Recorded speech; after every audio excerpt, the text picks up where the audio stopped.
Hey everybody. So this is our first ever live for the IB book club. And I feel like every week that I host this, I am somewhere else doing something else.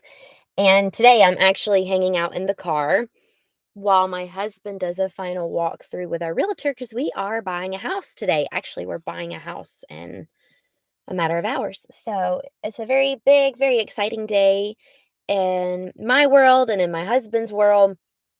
But before we sign on a house or do anything crazy today, I'm super excited to dive into chapter 2 of Lysa Terkeurst's Forgiving What You Can't Forget. Um, I didn't realize that almost each sentence that Lysa writes, it feels kind of like a holy gut punch, if that makes sense. Like it's such convicting truth. And I don't know if you liked chapter 1, if you felt a huge conviction with chapter 1, go ahead and hit that subscribe button at the top of the page. Make sure you stay updated on this channel because I feel like that's all this is going to be week after week. I think it's just going to be chapter after chapter of hard but holy truths and lots of good work. And I would just love for y'all to stay updated and get all the notifications when we start a new chapter. So again, hit that subscribe button so we can stay connected.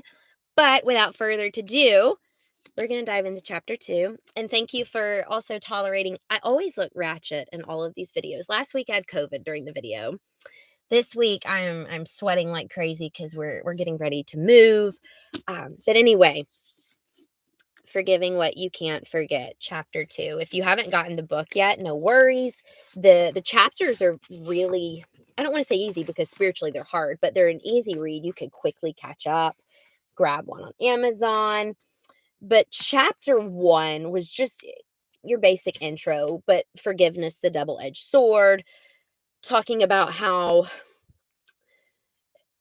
kind of touching on the idea that you can forgive without forgetting, and that's okay, but also forgiveness sometimes isn't a two-way street, and that's kind of the double-edged sword in it, right? Like, it's hard to forgive. That's why we're mandated to do it. Very few times does God mandate for us to do something that's easy, right?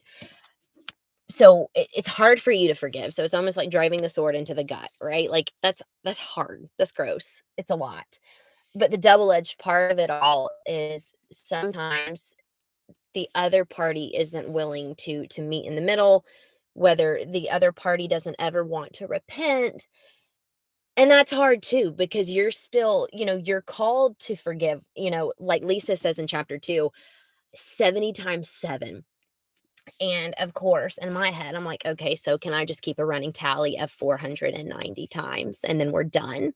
Because if that was the case, I would have been done years ago with forgiving. But Jesus's point is, hey, only have one command: forgive over and over and over. Forgive in such a way and have such a mindset of forgiveness that it's infinite. You just keep doing it. Forgiveness literally keeps multiplying. So I think that's what God meant when Christ, when he was on earth, when they were all saying, well, how much should I forgive? Because I think everyone was low key wanting God to say, just 5, 10 times or whenever they deserve it or whenever you feel led. No, Jesus' response was, it's a multiplication table. Forgiveness is supposed to multiply.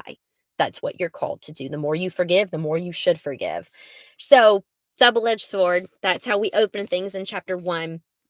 But chapter 2 is called Welcome to the Table. And Lysa starts out the book talking about, or the chapter, talking about how when she was prepping to write this book, she actually had a group of close friends, close mentors, peers who would gather around this gray table, which I guess gray just adds to the gloom of hard seasons that require forgiveness, right?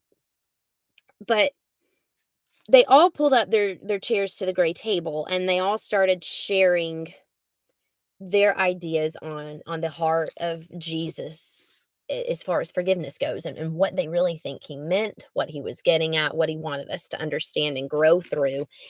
And what I found really interesting was she mentioned that one of the women at the table with her had an ex-boyfriend who had just gotten engaged, and she thought she was over him, and all of a sudden seeing him engaged to someone else made her realize that she hadn't unpacked all the ugh from that relationship, that it ended, but it she hadn't healed. Like, it hadn't ended for her on a mental, emotional, and spiritual level. One of them at the table had a lifelong friendship that had started to unravel because of choices his friend was making, and you know, I can relate to that a lot. I wrote a book that actually released about 2 weeks ago called Tired, Hungry, and Kind of Faithful, and in one of the chapters, I mentioned mourning the loss of a friend. We were friends for years. I was in her wedding. She would drive hours and hours and hours to come see me when I was in college, and, uh and it doesn't I don't even wanna sound judgmental because that's not it, but she and I started prioritizing different things in our lives, and it kind of forced us to draw these unsaid boundaries that when like, in a marriage, it's really important that your goals and your values align, like, the big things, and she and I started not having the same big goals and big convictions and big drives and motivations, and ties severed without actually anyone ever saying ties had severed, and that was brutal. You think of, breakups being sad and gut-wrenching. Guys, I'll tell you, that friendship of mine, just if I'm being really blunt, it ended 5 years ago next month. Like, that's the sad thing, I remember exactly the month and the last time she and I have really spoken. Next month will be 5 years, and I still grieve. Like, I still mourn her and the friendship we had and that we lost, and so, you have this girl at the gray table with Lysa, and then you've got Lysa at the table, and I'm sure most of you know this book was written, I think it was published in 2020. And so this was at the time when she just found out about her husband's affair, and she had chosen to forgive him.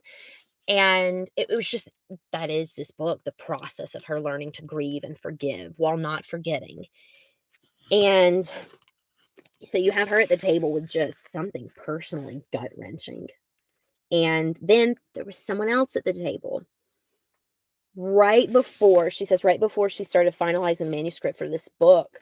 Someone who would show up at the gray table, they had a family member, a college-aged cousin, get murdered. And so I think what just imagining all these people with all these different types of grief coming to this gray, dull table, in a way, I almost see that Jesus sees equality in our suffering. And what I mean by that is, King Arthur in the Knights of the Round Table, what made King Arthur such an iconic king is he wanted all of his knights to be at the round table. That way there was no equal, like, no one was ahead of anyone. No one was at the head of the table. And I think that's kind of what this gray table is in this book too. It's, in theory, if you want to be blunt and frank, you think, girl broke up with a guy and now he's getting engaged, and then somebody's cousin who was very young was brutally murdered. And as humans, we're sitting here going, yeah, yeah, I feel more bad for that guy than the girl just needs to get over the breakup. But I think the beauty of this round gray table that I have in my head is, I think Jesus doesn't weigh our grief on a scale, right? Like, Jesus doesn't say, yeah, like, I know you're going through a breakup right now, or I know you're going through a divorce, but look, there are people starving to death, and there are people who are facing death over here in crazy ways. Sorry, like, my empathy has to go to them right now. And I don't know. I think and let me know in the comments if you think, we talk about how sin is sin, right? Like, different sins have different consequences, and humans are really good at comparing sins and putting them on scales. I Let me know in the comments if you think maybe that God does the same thing with our grief and our hardships. We like to categorize them and say this one's bigger than this, or a big deal than this one. But I think God is so empathetic, and I think you see that in Christ coming to earth. I think he's so empathetic that he just sits with us in our grief. You know, we don't have to have something catastrophic as defined by the world to happen for Jesus to be willing to sit at the table with us and grieve with us. And so that's how she opens chapter 2, just almost accepting everybody, letting everyone know it doesn't matter how big or small you think your grief might be. God is not only good at sitting with us, he loves sitting with us. I think he is such an empathetic God. And I think that's the one thing I find in Christianity that I don't see in other religions. I was a Christian school kid in high school and in college, and I have studied all sorts of religions. I have friends, close friends, who are Muslims. I have a good friend who's a Buddhist. I have friends who just don't identify with any sort of religion, and I think what the biggest difference I see in Christianity with all the other religions is there is an empathetic God who isn't saying perform better, do better, perform better, do better. Go back, forgive them. You don't get to take one step forward until you've taken two steps backwards to forgive. He's a very empathetic God whose main desire is for us to grow. He's more concerned with us growing through forgiveness than just having it all together all the time, right? Because the moment we have it all together all the time, we're no longer human. And we are all humans. And I think that's the beautiful gap between us and God is I like to say that grace and perfection can't coexist, right? You got to have one. If you were perfect, you don't need, right? So you can keep striving for this life of perfection and never once give yourself an ounce of grace. And what usually happens is you end up giving no one else grace either. Or you can say, you know what, perfection's not a thing. I can't do that. I am a human. I am imperfect. And then you can start receiving grace from God and giving grace to other people. And I think that's where chapter 2 is chipping away. It's saying, hey, we all show up with things we are grieving. We all show up with our own mistakes too. But God is a God of empathy who's not putting our hurt and our hardships on balancing scales. He's a God who's just sitting with us. So she's at the table talking about everyone's grief. And she mentions the research she'd done for this book, that she had done a lot of research on forgiveness. And on page 16, she mentions that, oh, I see, Gary, you said the sound is breaking up. Let me check I have really good reception where I'm sitting, but if anyone else can't hear me, please let me know in the comments. I am so sorry. Okay, checking my Wi-Fi.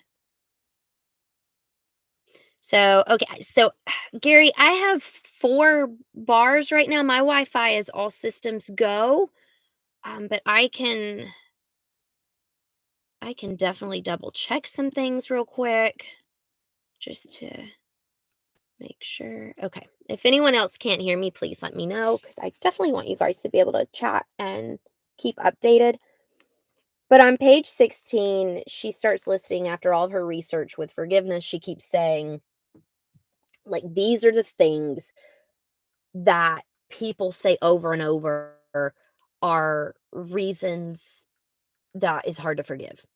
Or they just rationalize altogether forgiveness isn't worth it. And so page 16, page 17, there's this whole big list. And there's 2 that stuck out to me. Let me know in the comments which one stuck out to you in the list. But hanging on to a grudge gives me a sense of control in a situation that's felt so unfair. It's me. I If you've hurt me, you got the upper hand on me. And if I can keep the grudge, if I cannot forgive you in some way, I have the upper hand on you now. Like, I don't get hurt anymore. So I struggle with that in the forgiveness department. And then on page 17, which one is the one? It's easier to ignore this person altogether than to try and figure out boundaries so they don't keep hurting me. Um, Sometimes, I think it's almost like adrenaline, your fight or flight. And I think when you've been hurt really good and forgiveness seems too tough, or it seems like you're gonna have to unpack a lot of stuff in order to forgive you, you would just rather flight. You're gonna run away from it. So you don't have to process it. And that's me. So, you go through this list of things like reasons people just say they can't forgive. But what I love on page 18 is she just goes ahead and addresses the elephant in the room. It makes total sense why you don't want to forgive, whether it's to have control or to feel like you're protecting yourself. However, forgiveness is what's going to set you free, but you also don't have to live under this weight that you have to forget what happened, right? Like, you still get to be a human and you still get to mourn the fact that something bad happened to you. That is acceptable. And I don't know, guys. I just think we love to talk about forgive and forget. It's not how it works. And then on page 19, she mentions that she was going to group therapy after her husband's affair, and she was talking about how she's hearing what all these other people are going through. And she's thinking, I have got a grip on this therapy thing. There's people turning to drugs and alcohol, and I'm better than, like, I got it. I'm better than this. I am coping just fine with what I'm going through. And she said that the therapist looks at her and says, Lysa, you hyper spiritualize what you've been through to the point where you deny your feelings rather than actually deal with your pain. And I was like, okay. Yep. I think we love, instead of forgiving, we like to almost trick ourselves into thinking we're being spiritual and forgiving. We'll slap a Jesus phrase on what happened, and we just take off. We do that fight or flight thing. We take off and we ignore the actual work of healing. And she says at some point we can no longer address forgiveness or something bad that's happened to us with simple things like, it's their loss for walking away from me. God will eventually make everything all right. As a Christian, I should forgive, so I have. Let's just move on. I'm mature enough to say it is what it is. Let's just get over it. And of course, those statements aren't bad. But like Lysa says on page 21, putting on a smile while filled with unhealed hurt inside is a setup for an eventual blow up. And she goes on to say, C.S. Lewis, she includes a quote from him. I'm a big C.S. Lewis fan. Everyone says forgiveness is a lovely idea until they have something to forgive. So we can slap Jesus phrases all over this concept of forgiveness and just sidestep the actual hard work of forgiving altogether. But that's not what forgiveness is. You're going to miss the freedom, and instead you are going to quietly, subtly adopt bitterness. And it can be bitterness with people you love. It can be bitterness with the church, with a friend, a friendship that crashed and burned. But here's what Lysa says. She says, unhealed hurt often becomes unleashed, but spewed out on others. So here's the thing. You're having a hard time forgiving somebody because they hurt you. But this chapter pretty much sums up the reality that if you don't forgive them, you will likely turn around and be the reason someone else has to practice forgiveness. I've heard the saying a lot, hurt people, and I think that's what she's getting at. If you're not willing to work on your forgiveness, you'll eventually become a bitter, angry, skeptical, cynical kind of person who is the reason other people now have to work on forgiveness, because you will be more likely to hurt others, whether you mean to or not. And she closes with the thought of, I love it at the top of 24. She says, when this world so saturated with flesh resenting flesh, hearts hating hearts, fists slamming fists, pride rising against pride, suddenly sees someone dropping their sword, that double-edged sword, and daring to whisper, I forgive, it stops all. In the split second of that utterance, evil is arrested. Heaven touches earth, and the richest evidence of the truth of the gospel reverberates, not just that day, but for generations to come.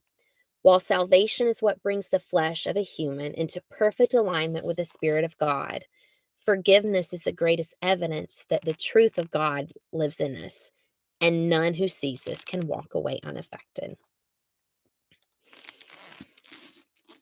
That's how Jesus revolutionized the world. He forgave everybody. That is why, whether people are Christians or not, they know Jesus and they contest it. They say, yeah, he was a good man. Even if they don't believe in him like we do, as God, the Son, they say he was good. He revolutionized history because he relentlessly forgave. And if we're willing to do that, people can't walk away from what they just saw and not believe that not only is there possibly a God, is there possibly something spiritual to this art of forgiving, but it's it's something good. Maybe God's good. So that was chapter 2 for you. Thank you for winging it with me today. Everyone in the comment sections, I'm praying for each of you for to guard your hearts, your thoughts, for your children. Um, just sending my love and my prayers for each of you. And thank you so much for showing up in this space. Don't forget, click subscribe at the top so you'll get notifications every week when we hop on to do another chapter. Next week will be chapter 3. I put the information in the text below. If you have any ideas or requests for book ideas, feel free to drop them here in the comments. Or if you have something you want to share, a thought on a book or a thought through an experience, and you don't feel comfortable blasting it on YouTube, I put my Instagram handle in here. I'm happy to hear your thoughts, your ideas, if it's something you don't feel comfortable with. Yes, to the C.S. Lewis book idea, Screw Tape Letters blew me away. I'm reading Letters to Malcolm right now. I've read, I think, the first 3 or 4 Chronicles of Narnia books. So for sure, C.S. Lewis is on my list. He is The Great Divorce. Okay. I just had a friend tell me to read that very recently. So I think I might put that one on the docket for soon. So great recommendation. Thank you guys so much. Sending everyone love and light. And have I read Conversations with God? No, but I have heard great things about that. I will check that one out too.